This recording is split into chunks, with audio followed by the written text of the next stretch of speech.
چاہتے ہیں بندہ آئے میں سب کچھ دے دوں گا۔ اللہ تو فرماتے ہیں کہ میرا بندہ تو میری طرف آ، میں تیرے لیے ہوں۔ آپ صلی اللہ علیہ وسلم کا فرمان مبارک ہے کہ اگر کوئی بندہ اللہ تعالیٰ کی طرف چل کے آتا ہے، اللہ تعالیٰ کی رحمت دوڑ کے اس کی طرف آتی ہے۔ اگر کوئی دوڑ کے اللہ کی طرف آتا ہے تو اللہ کی رحمت اس کو سینے سے لگا لیتی ہے۔ تو اللہ تعالیٰ تو ہر وقت اپنے بندے کو اپنی طرف بلا رہے ہیں۔ یا عبادی الذین اسرفوا، اللہ تعالیٰ نے بڑا زبردست انداز اختیار فرمایا اس آیت کے اندر۔ جیسے ماں باپ اپنی اولاد کو نہیں کہتا یار کیڑے چکرائیں چھپے ہوئے ہیں، کہتا ہے نا ماں باپ، او بھائی کدھر جا رہا ہے تو، او کیا کرتا ہے تو، تجھے سمجھ بھی آ رہی ہے کہ تو کہاں اپنے آپ مارا مارا پھر رہے۔ یہ اسرفو کی تشریح ہے۔ اللہ فرما رہے ہیں میرا بندہ تو کدھر پھرا جا رہا ہے، یا عبادی میرے بندے اسرفو علی انفسہم، تو اپنی ذات کو کدھر دھکے برا رہا ہے، کدھر مارا مارا پھر رہے ہیں۔ لا تقنطوا من رحمت اللہ، اپنے اللہ سے مایوس نہ ہو، اپنے رب کی طرف آ جا۔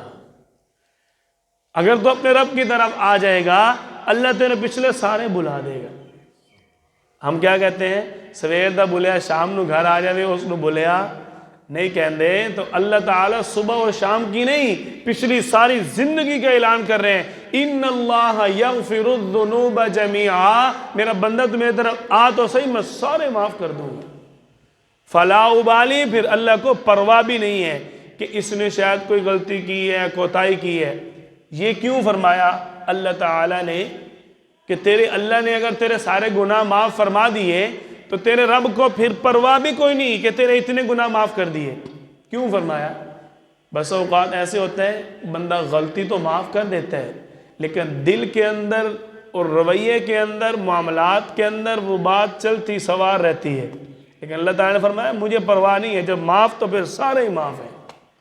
اس لیے اللہ تعالیٰ نے ہمیں موقع دیا رمضان المبارک کا مہینہ اپنی بخشش کروانے کا۔ آپ صلی اللہ علیہ وسلم فرماتے ہیں کہ جس نے رمضان المبارک کا مہینہ پایا اور اپنی بخشش نہ کروائی وہ تو ہلاک ہو گئے۔ اپنے آپ کو ہلاکت سے بچانا ہے اور اللہ کو راضی کرنا ہے، اللہ تعالیٰ سے اپنی بخشش کروانی ہے۔ ایک تو رمضان کا مہینہ تھا اللہ سے اپنی بخشش کروانے کا، اب اللہ نے آخری جو ہمیں موقع عطا فرمایا ہے وہ ہے رمضان المبارک کے اخیر عشرے کا اعتکاف۔ وَأَنْتُمْ عَاكِفُونَ فِي الْمَسَاجِدِ، اللہ فرما رہے ہیں تم مسجدوں کے اندر اعتکاف کرو۔ اعتکاف کی 3 قسمیں ہیں۔ نمبر 1 واجب، سنت، مستحب۔ واجب اعتکاف وہ جو کسی نے منت مان لی، نظر مان لی کہ میں اس سال اعتکاف ضرور کروں گا، اب اس شخص کے لیے ضروری ہے کہ وہ رمضان المبارک کے آخری عشرہ میں اعتکاف بھی کرے اور روزے بھی رکھے کیونکہ واجب اعتکاف ہے۔ دوسرا سنت اعتکاف، رمضان المبارک کے آخری عشرہ 20 رمضان کو غروب آفتاب سے پہلے مسجد کی حدود میں داخل ہونا ہے اور شوال کا چاند، عید الفطر کا چاند نظر آنے تک اس نے مسجد کی حد میں رہنا ہے۔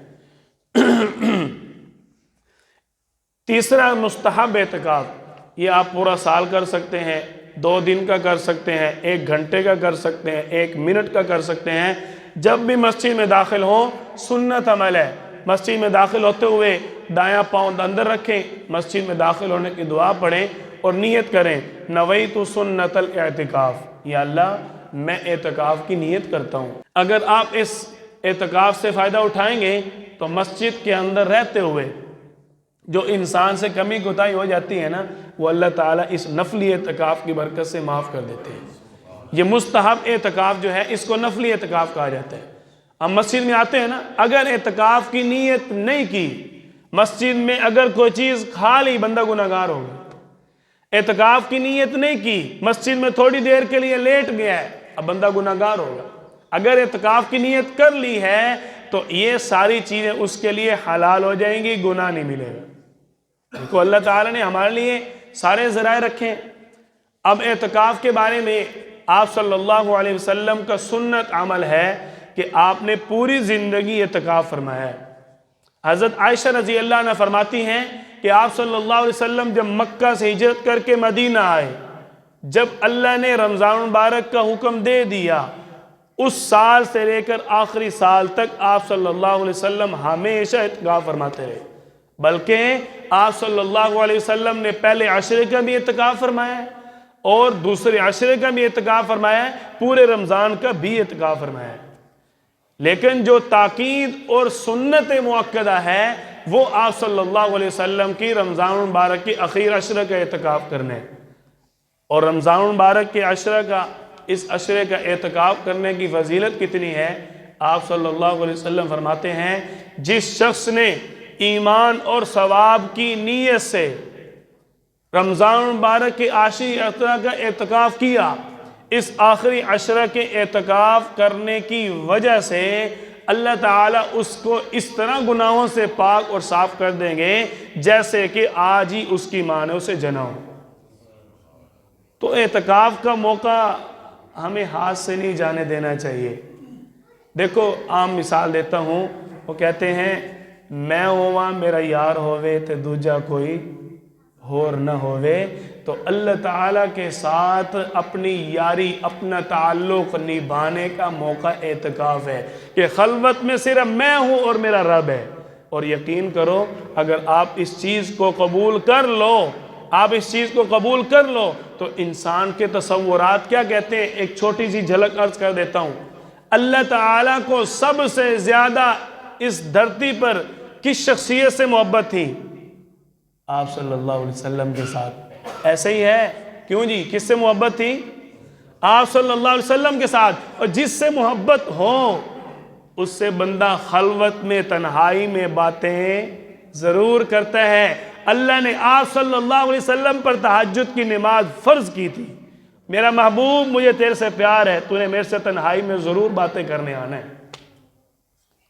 اللہ کو اتنی آپ صلی اللہ علیہ وسلم کے ساتھ محبت، اللہ تعالیٰ نے تہجد فرض کر دی، جب ساری دنیا سوئی ہو میں اور میرا محبوب ہوں اور کوئی نہ ہو۔ سبحان اللہ، کیا اللہ تعالیٰ کو آپ صلی اللہ علیہ وسلم کے ساتھ محبت، اللہ کو اتنی محبت، اللہ نے آپ کو اپنے عرش پہ بھی اپنے پاس بلایا اور آپ صلی اللہ علیہ وسلم کے ساتھ اللہ تعالیٰ ہم کلام ہوئے۔ تو یہ خلوت اور اعتکاف کے اندر، تنہائی کے اندر آنا، مسجد میں ٹھہرنا، اللہ کے گھر میں ٹھہرنا، اللہ کی عبادت کرنا، تو یہ تو نصیبوں والوں کو نصیب ہوتا ہے، ہر ایک کو نصیب نہیں ہے بھائی۔ کیوں؟ نصیبوں والا سب سے بڑا میرا پیارا پیغمبر۔ تو اللہ تعالیٰ نے سب سے زیادہ خلوت اس کو دی، سب سے زیادہ انہوں نے اللہ کی عبادت کی، سب سے زیادہ اللہ تعالیٰ نے ان سے محبت کی۔ تو اگر آپ بھی نصیبوں والے بننا چاہتے ہیں تو یہ زبردست موقع آ رہا ہے، اعتکاف کا موقع بڑا زبردست ہے۔ آپ صلی اللہ علیہ وسلم فرماتے ہیں جس نے رمضان مبارک کے آخری عشرہ کے اعتکاف کیا اللہ اس کے پچھلے سارے گناہ معاف فرما دیں گے۔ اب آپ صلی اللہ علیہ وسلم نے خود بھی اعتکاف کیا، جب آپ دنیا سے رخصت ہو گئے، حضرت عائشہ رضی اللہ عنہ فرماتی ہیں کہ میں اعتکاف کے لیے آپ صلی اللہ علیہ وسلم سے پوچھ کر گھر کے ایک کونے میں بیٹھ گئی۔ جب حضرت حفصہ رضی اللہ عنہ کو پتہ چلا تو انہوں نے بھی اجازت لی، یہ بھی گھر کے ایک کونے میں بیٹھ گئیں۔ جب حضرت سودا رضی اللہ عنہ کو پتہ چلا تو یہ بھی گھر کے ایک کونے میں اعتکاف کے لیے بیٹھ گئی۔ آپ صلی اللہ علیہ وسلم کے دنیا سے جانے کے بعد آپ کی ازواج مطہرات نے بھی ہمیشہ اعتکاف کیا، آپ کے خاندان نے بھی ہمیشہ اعتکاف کیا۔ حضرت عباس رضی اللہ تعالیٰ عنہ، ان سے مروی ہے، فرماتے ہیں آپ صلی اللہ علیہ وسلم نے فرمایا کہ رمضان مبارک کے آخری عشرہ کے اعتکاف کرنا سنت ہے۔ یہ آپ صلی اللہ علیہ وسلم کی سنت، اور سنت کیسی ہے؟ سنت مؤکد علی الکفایہ۔ اور میں ایک بات عرض کر دیتا ہوں، جو محلے کا فرد اعتکاف پر بیٹھتا ہے اس کا محلے پر احسان ہے، اس کا محلے والوں پر احسان کیسے ہے بھائی؟ سنت مؤکد علی الکفایہ کا مطلب یہ ہے اگر پورے محلے میں سے کوئی ایک شخص بھی اعتکاف پر نہیں بیٹھتا سارا محلہ گناہگار ہے، یہ شریعت کا حکم ہے۔ اگر وہ اعتکاف پر بیٹھ گیا سارا محلہ گناہ سے بچ گیا تو اس کا احسان ہے کہ نہیں؟ کیوں جی؟ اس نے پورے محلے کو گناہگار ہونے سے بچایا۔ تو جو اعتکاف پر بیٹھے میرا موقف یہ ہے کہ اس کو کسی چیز کی ضرورت نہیں ہونی چاہیے، اس کے گھر سے کچھ نہ آئے، سارا محلہ اس کا انتظام کرے، اس کے ساتھ تعاون کرے، اس کا خیال رکھے۔ بھائی وہ آپ کے گناہوں کا کفارہ ہے، وہ آپ کے گناہوں کا ازالہ بیٹھا ہوا ہے، اس کی تھوڑی قربانی۔ بیوی چھوڑ دی، بچے چھوڑ دے، کاروبار چھوڑ دیا۔ آپ صلی اللہ علیہ وسلم فرماتے ہیں جس نے ثواب کی نیت سے اعتکاف کیا، اللہ تعالیٰ اس کو 2 حج اور 2 عمروں کا ثواب عطا فرمائیں گے۔ اب جو شخص اعتکاف میں بیٹھیں گے ان کے بارے میں 2-4 گزارشات ہیں۔ اعتکاف پر بیٹھتے ہوئے سب سے آسان عمل یہ ہے، 24 گھنٹے ہم نے کیسے گزارنے ہیں؟ سوال بنتے ہیں نا۔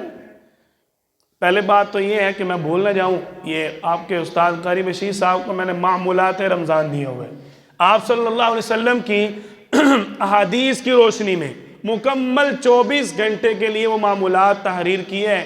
وہ کتابچہ شاید آپ میں سے کسی کو ملا اور نہیں ملا تو وہ ہم سے وصول کر لیں کہ تہجد سے لے کر اگلے دن تہجد تک آپ صلی اللہ علیہ وسلم کے 24 گھنٹے کے اعمال کیا کیا آپ اعتکاف پر بیٹھ کر کریں گے، وہ ایک مختصر سے کتابچے میں نے تحریر کی ہے۔